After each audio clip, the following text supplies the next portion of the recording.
Shalom alaihim, Bapak Ibu dan saudara-saudara sekalian yang kekasih di dalam Kristus. Salam sejahtera dan selamat malam. Kita bersyukur kepada Tuhan pada kesempatan yang baik ini kita bisa kembali bersama-sama untuk mendengar sebagian dari kebenaran firman Tuhan. Merupakan acara renungan pertengahan minggu kita. Marilah Bapak Ibu dan saudara sekalian, kita awali lebih dahulu dengan doa. Ya Tuhan, Bapa Allah kami di dalam surga, di dalam nama Tuhan Yesus Kristus, Gembala Agung kami, Panglima tertinggi kami bersyukur pada kesempatan ini kami boleh mendengar sebagian dari kebenaran firman-Mu. Mohon Tuhan Roh Kudus terangi pikiran kami, terangi hati kami, dan terangi seluruh hidup kami yang mendengarkan firman-Mu, supaya kami benar-benar dikuatkan, diteguhkan, dikokohkan hidup rohani kami di dalam kami menghadapi masa-masa yang sulit ini. Kami menerima suatu anugerah yang terus-menerus mengalir dalam tiap hidup kami. Berkati dan pimpinlah semuanya urapan Roh Kudus bagi kebenaran firman-Mu kepada yang memberitakan, kepada semua yang mendengarkan, agar firman yang hidup itu benar-benar sampai kepada sasaran hati kami. Terima kasih ya Tuhan, dalam nama Tuhan Yesus Kristus kami berdoa dan mengucap syukur. Haleluya, amin. Puji Tuhan Bapak Ibu dan saudara-saudara sekalian yang diberkati oleh Tuhan Yesus Kristus. Marilah kita bersyukur kepada Tuhan karena kita masih dianugerahi kesempatan yang baik, yaitu untuk kita mendengar sebagian kebenaran firman Tuhan. Betapa kita menyadari dalam hidup kita ini membutuhkan firman Tuhan yang merupakan suatu jaminan di dalam kehidupan kita. Firman Tuhan adalah suluh atau terang yang menuntun setiap langkah hidup kita, agar kehidupan kita ini selalu berjalan di dalam tuntunan firman-Nya. Bahkan pikiran kita dikuasai oleh firman Tuhan, hati kita dikuasai oleh firman Tuhan, bahkan ucapan-ucapan, tingkah laku dan perbuatan kita juga dikendalikan oleh firman Tuhan. Puji Tuhan, marilah kita akan fokuskan hati dan seluruh hidup kita untuk mendengar kebenaran firman Tuhan. Firman Tuhan pada kesempatan ini saya beri tema mempertahankan kemenangan. Puji Tuhan, kemenangan selalu hasil daripada suatu peperangan. Kemenangan selalu dihasilkan dari suatu pertandingan. Tanpa melalui itu, maka kita tidak pernah meraih kemenangan. Tetapi kemenangan secara rohani, kita hanya bisa memperoleh, kita menerima hanya dari pribadinya Tuhan Yesus Kristus. Orang Kristen yang sudah percaya sungguh-sungguh kepada Tuhan Yesus dan menerima Dia sebagai Tuhan dan Juru Selamat pribadinya, ia telah memperoleh suatu kemenangan. Kita dianugerahi kemenangan dari Tuhan, yaitu kemenangan dari dosa, kemenangan dari kuasa-kuasa iblis dan kemenangan dari keduniawian ini. Kita menerima semuanya itu semata-mata karena anugerah daripada Tuhan. Kita tidak mungkin sebagai manusia yang diliputi dengan banyak kelemahan, diliputi dengan berbagai macam kekurangan dan keterbatasan ini bisa mengalahkan dosa, bisa mengalahkan iblis, bisa mengalahkan kekuatan keduniawian ini. Hanya karena kuasa Tuhan Yesus yang telah mati di atas kayu salib dan bangkit dari kematian. Itulah yang memungkinkan kita yang berada di dalam Dia menerima kemenangan. Tugas kita sebagai orang-orang yang telah dianugerahi Tuhan dengan suatu kemenangan untuk mempertahankan kemenangan itu. Hari demi hari, bulan demi bulan, tahun demi tahun, bahkan selama kita hidup di bumi ini, supaya kita terus hidup di dalam suatu kemenangan, ya, secara rohani. Ya. Kemenangan itu harus terus-menerus berada dalam hidup kita. Itu namanya kita mempertahankan kemenangan yang Tuhan telah anugerahkan kepada kita. Sebagai teks dasar pada kesempatan ini saya ambil dari surat Rasul Paulus, surat Roma pasal yang ke-8. Saya cuplik satu ayat pada ayat yang ke-37. Demikian firman Tuhan saya bacakan. Tetapi dalam semuanya itu, perhatikan semuanya itu, kita lebih daripada orang-orang yang menang oleh Dia yang telah mengasihi kita. Perhatikan, kita menang karena Dia. Ya. Dia yang memberikan kemenangan kepada kita. Saya tambah dari kitab Wahyu pasal yang ke-6. Kitab Wahyu pasal yang ke-6 pada ayat yang kedua. Wahyu pasal 6 ayat yang kedua, dan aku melihat sesungguhnya ada seekor kuda putih dan orang yang menungganginya memegang sebuah panah dan kepadanya dikaruniakan sebuah mahkota. Lalu ia maju sebagai pemenang untuk merebut kemenangan. Perhatikan apa yang diucapkan firman Tuhan melalui malaikat di sini, ya, melalui Tuhan Yesus. Ya, Ia sudah menang dan merebut kemenangan lagi. Menang dan menang. Itu artinya hidup di dalam suatu kemenangan. Kita harus benar-benar mempertahankan kemenangan secara rohani yang Tuhan telah anugerahkan kepada kita.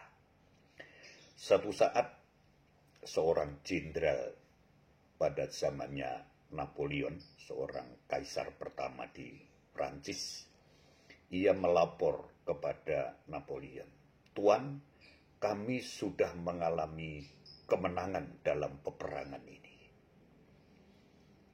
Kemudian Napoleon dia katakan, "Lalu apa yang harus kau perbuat?"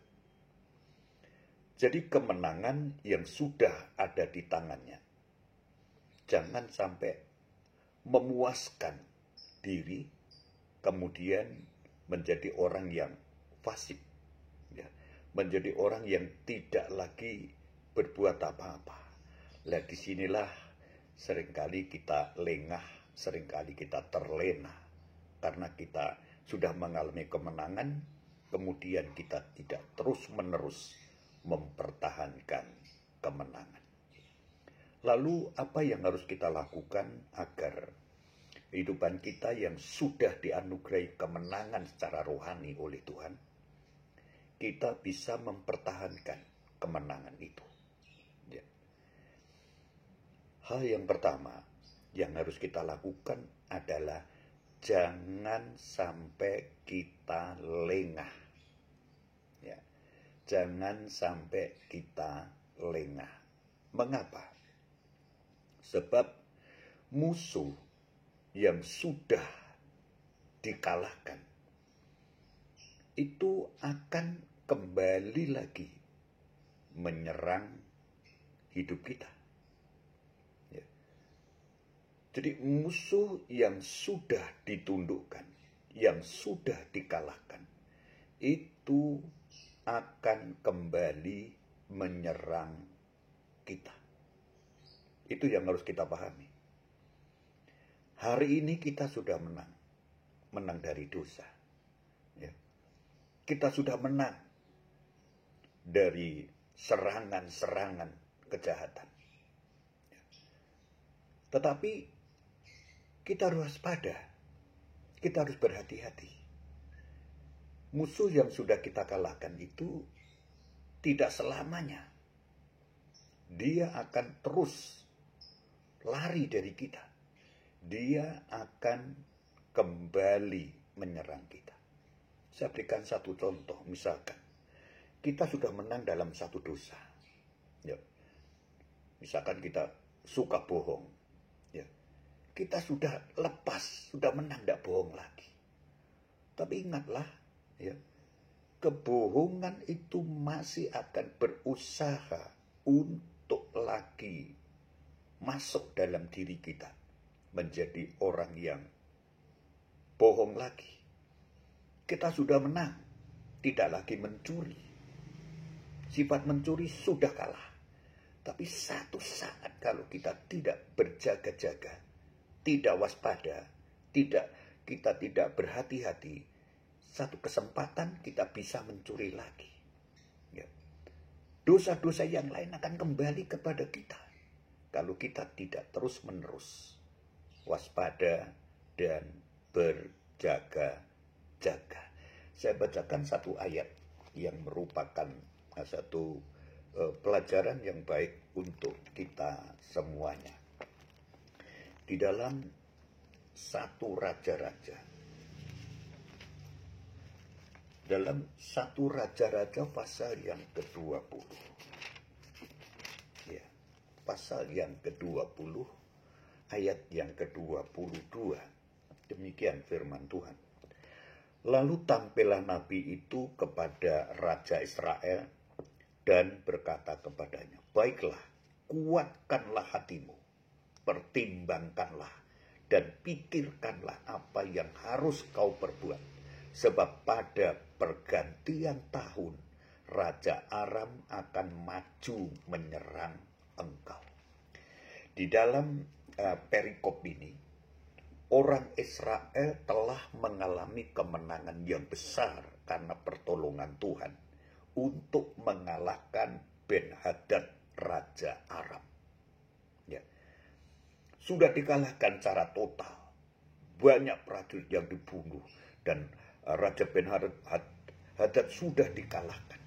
Tetapi Nabi itu mengatakan, ya, tampil di depan Raja Ahab, dia katakan, kuatkanlah hatimu, pertimbangkanlah, pikirkanlah apa yang harus kau perbuat. Di sini artinya jangan sampai lengah, jangan sampai sembrono, ya. Karena musuh itu akan kembali lagi. Musuh yang sudah bisa dikalahkan itu akan kembali lagi. Raja Aram itu akan kembali lagi, mungkin kembali dengan kekuatan yang lebih besar. Kita diperingatkan itu. Ya, sebab pada pergantian tahun, Raja Aram akan menyerang engkau.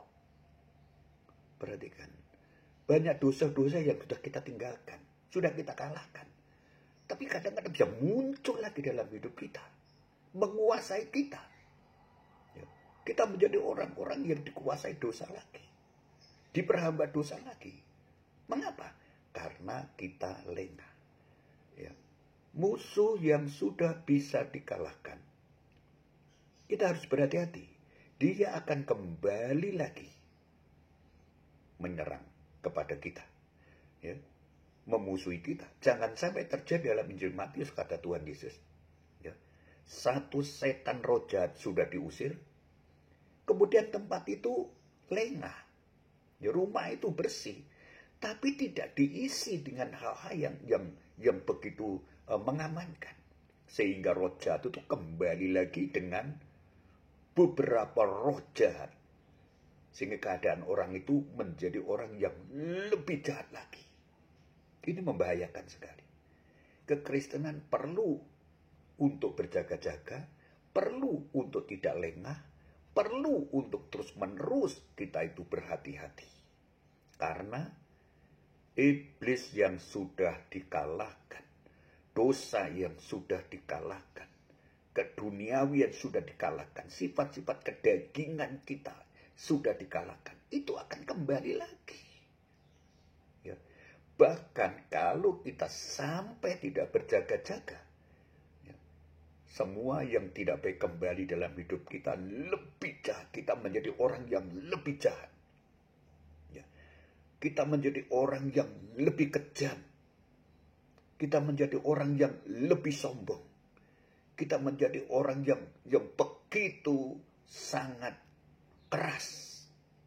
Itu sebabnya pertimbangkanlah, pikirkanlah apa yang harus kita perbuat. Supaya kemenangan-kemenangan secara rohani ini tidak dikalahkan oleh musuh-musuh yang sudah sebenarnya dikalahkan. Ya. Bahkan ketika kita membaca di dalam Injil Lukas pasal yang keempat ayat 13, Tuhan Yesus sudah mengalahkan cobaan dari iblis itu dan diusir dari hadapannya. Tapi pada ayat yang keempat dikatakan, ia menunggu waktu yang tepat.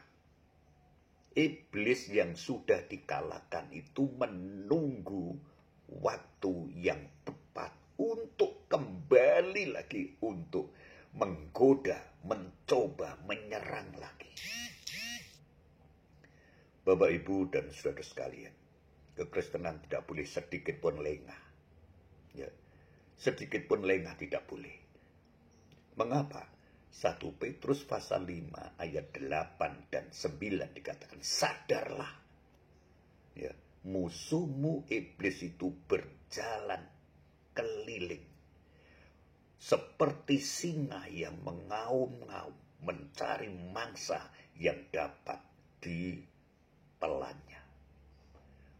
Iblis, gambaran dari yang digambarkan singa, itu mengelilingi hidup kita setiap saat.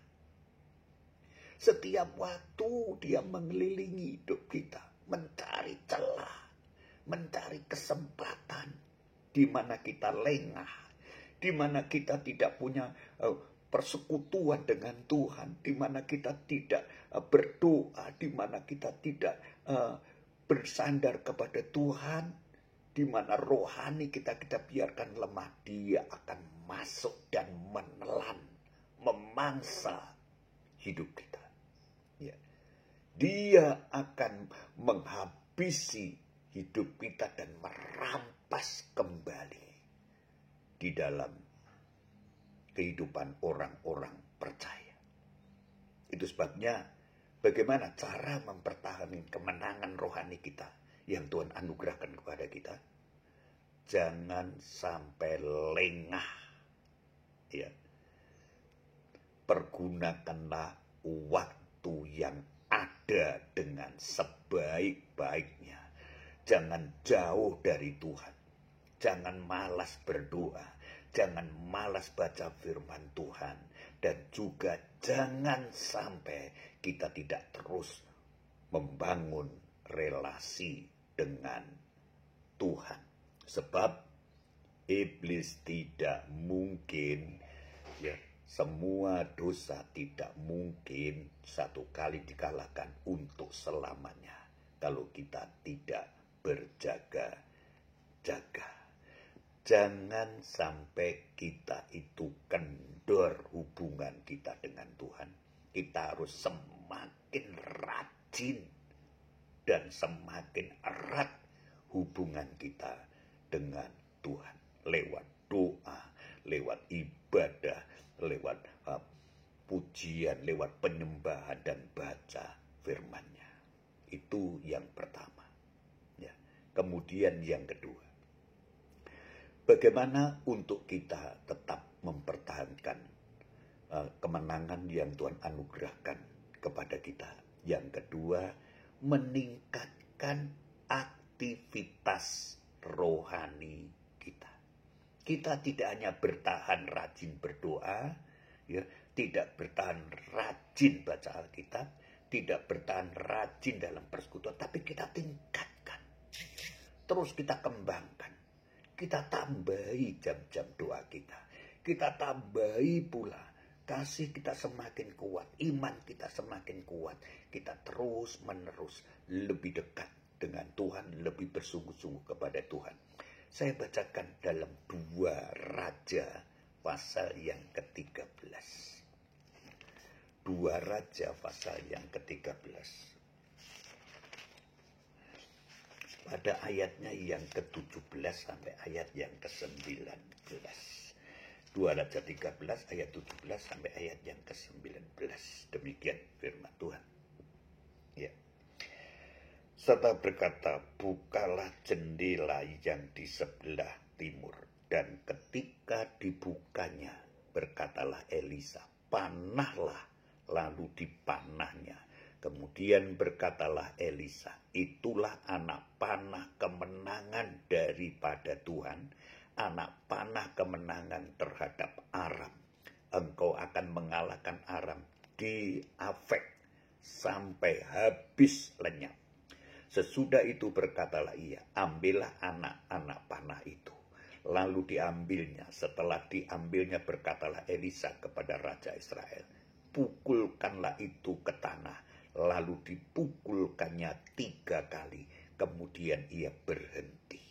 Tetapi gusarlah abdi Allah itu kepadanya serta berkata, seharusnya engkau memukul 5 atau 6 kali. Dengan berbuat demikian engkau akan memukul Aram sampai habis lenyap. Tetapi sekarang hanya 3 kali saja engkau akan memukul Aram. Perhatikan saudara-saudara yang dikasih oleh Tuhan, satu pesan yang sangat penting untuk kita renungkan. Nah, Raja Israel, ya, ini adalah sudah sekali lagi mengalami suatu kemenangan, ya, kemenangan untuk melepaskan anak panah dari jendela, itu tanda kemenangan.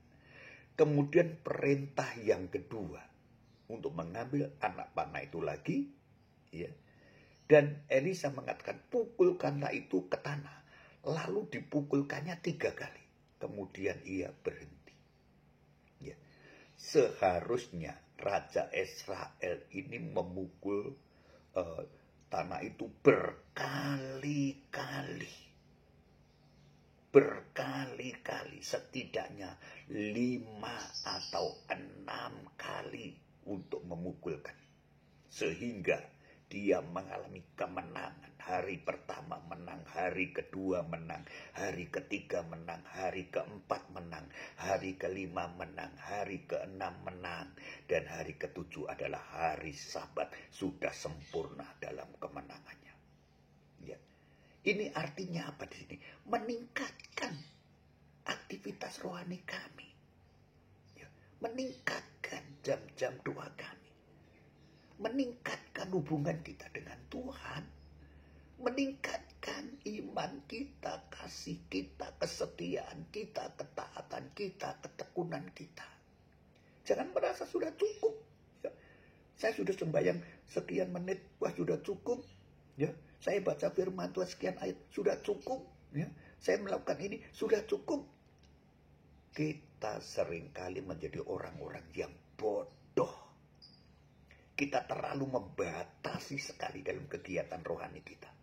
Ya, kita terlalu sedikit sekali melakukan hal-hal yang rohani. Itu menyebabkan kadang-kadang kita sedon rohani kita. Ya, kadang-kadang kita tidak berdaya. Ya, kadang-kadang kita benar-benar tidak memiliki kekuatan secara rohani. Karena kita itu tidak melakukannya, tidak meningkatkannya. Aktivitas rohani dan hubungan kita dengan Tuhan. Ya. Terus pertahankan itu dengan meningkatkan kegiatan hidup rohani kita. Ya. Seperti Elia, dia diperintahkan Tuhan, ya, untuk makan lebih, ya, minum lagi, makan roti lagi, minum lagi, sehingga dia memperoleh kekuatan yang sempurna. Artinya apa di sini? Roti dan air menggambarkan firman Allah. Ya. Perdalam, perkuat untuk kita mencintai firman Tuhan itu. Ya. Terus kita cintai firman Tuhan itu. Supaya apa? Hidup rohani kita itu kuat. Level rohani kita tinggi terus. Dan kita tidak mungkin bisa dikalahkan lagi oleh musuh-musuh dari setan, dari kedagingan kita, dari keduniawian kita. Ketika rohani kita ditingkat di level yang tinggi.